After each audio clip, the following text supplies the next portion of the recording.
एक छोटे शहर में रहने वाला मेहता परिवार पिता माधव, माँ कुसुम और उनके 3 बच्चे अजय, विजय और राधिका। माधव ने अपने जीवन भर की कमाई से एक आलीशान घर और थोड़ी सी जमीन खरीदी थी। सब कुछ अच्छा चल रहा था, लेकिन माधव की अचानक मौत ने परिवार को झकझोर दिया। माधव ने अपने जीवन में वसीयत बनाई थी, लेकिन वह वसीयत उनके निधन के बाद गायब हो गई। परिवार में संपत्ति को लेकर विवाद होने लगा। अजय और विजय, जो कभी एक दूसरे से बेहद प्यार करते थे, अब दुश्मन बन गए थे। राधिका दोनों भाइयों के झगड़े से दुखी थी और परिवार को एकजुट रखना चाहती थी।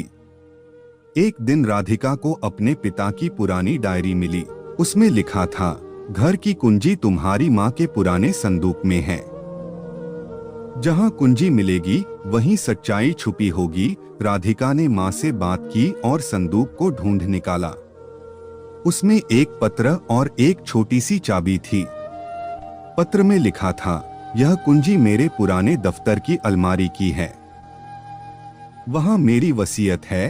राधिका ने भाइयों को यह बात बताई, लेकिन अजय ने इसे धोखा समझा। विजय ने भी इस पर विश्वास नहीं किया।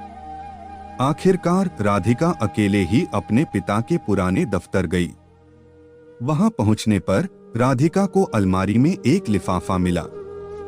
जैसे ही उसने लिफाफा खोला, उसमें वसीयत थी। लेकिन तभी एक अजीब आदमी वहां आया और राधिका से कागज छीनने की कोशिश करने लगा। राधिका समझ गई कि यह आदमी सुरेश अंकल था, जो माधव के बिजनेस पार्टनर थे। सुरेश ने चालाकी से वसीयत को छुपा दिया था ताकि वह संपत्ति पर कब्जा कर सके। लेकिन राधिका ने अपनी समझदारी से वसीयत बचा ली और उसे घर लेकर आई। पंचायत के सामने राधिका ने वसीयत पेश की।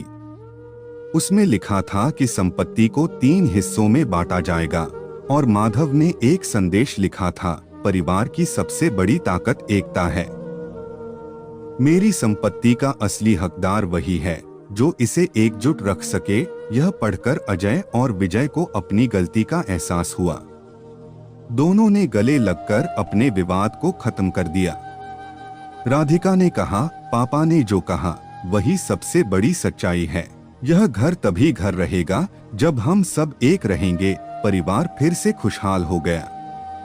यह कहानी सिखाती है कि परिवार का असली खजाना उसकी एकता और प्यार होता है। आपका समय निकलकर हमारे साथ था, इसके लिए आपका धन्यवाद।